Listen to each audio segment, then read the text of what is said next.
আসসালামু আলাইকুম friends, educate শিক্ষায় আপনাদেরকে স্বাগতম। আপনারা সবাই কেমন আছেন? আশা করি সবাই ভালো আছেন। বরাবরের মতো আপনাদের সাথে আছি আমি সাইফুল ইসলাম। চলে এসেছি নতুন একটি ভিডিও নিয়ে। আজকে আমরা জানবো আপনি পাহাড়তলি থেকে ভাতশালা যেতে কোন কোন ট্রেন রয়েছে, সেই ট্রেনগুলো ছাড়ার নতুন সময়সূচি, বন্ধের দিন এবং গিয়ে পৌঁছতে কতক্ষণ সময় লাগবে বিস্তারিত। আমি যদি আপনাদেরকে ট্রেনের সময়সূচিগুলো বলে দেই, আপনি পাহাড়তলি থেকে ভাতশালা যেতে শুধুমাত্র একটি ট্রেন রয়েছে, সেটি হচ্ছে কর্ণফুলী।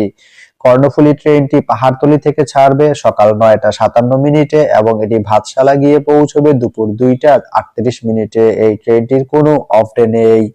তা আপনি পাহাড়তলি থেকে ভাতশালা যেতে এই কর্ণফুলী ট্রেনটি ব্যবহার করতে পারেন। তো ভিডিওটি কেমন লাগলো অবশ্যই কমেন্ট করে জানাবেন।